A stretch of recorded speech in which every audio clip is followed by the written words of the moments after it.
Today we are going to talk about putting the foliage on our aspen trees. And remember, this is going to be an autumn painting, so we're going to be using some autumn or fall colors to add our foliage and our leaves into our tree paintings. You can see mine is a little bit thinner than ours that we made in class on the stiffer board. So mine got a little bit curled up. Yours should be nice and flat. And so I have some warm colors here. I have red, yellow, and orange. And we're going to be using a Q-tip to do our painting. So I'm just going to tap the Q-tip, and you can use all of the colors, or you might just choose one. You're the artist, you get to decide. But I am just putting little dots of foliage on here. We don't want to smear it into a big circle. We're not going to make lollipop trees here. So I'm just tapping this on. And I think I'm going to do a little blend, but I'm going to start with my yellow.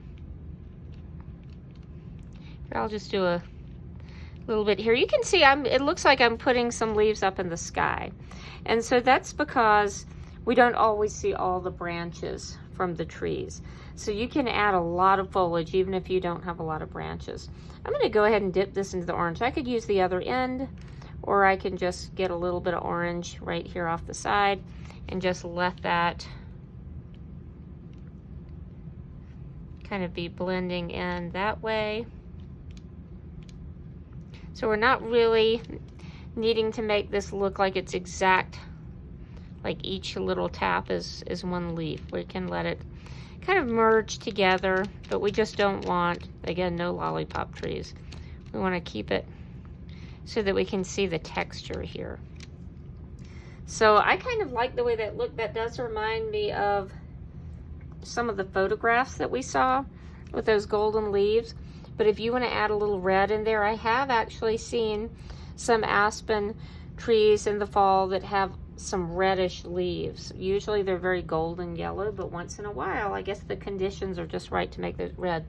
If one end starts getting really fuzzy too, you could go to another side. So we're gonna, let's see, let me put a little bit over here, because just so you can kind of envision this a little more done. Again, you don't have to focus exactly where your branches are.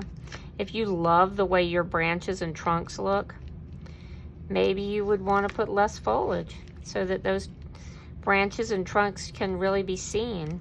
Or if you weren't happy with them, then put a lot of leaves on there. Remember, you're the artist. You get to decide. So yours are going to be a little bit easier too, since they're going to be flatter and not bumping up like mine. So if I want to, let's just take a little red. We're going to see what it looks like on mine. So if you don't like the looks of the red on there, you don't have to do it. Almost looking like apple trees, and I'm not sure if I like that. So let's say I do that and I think, oh no, that was a mistake. Just get some more yellow or orange, and you can just kind of blend that out so it's not quite so intense. See, pretty easy, and that's going to give a little bit more dimension. That toned that down a bit. And so I could keep adding more foliage. If you want to put some in the bottom, you could do that. Now might be a time that if you were thinking that there was a little something extra, I know some people mentioned birds in the sky, something like that, we can think about possibly adding some of those things in, or you can just leave it like a little landscape. I think that I would do a little bit more here, but I think that you get the idea, and I think it's your turn to start adding foliage to your little miniature fall aspen pictures.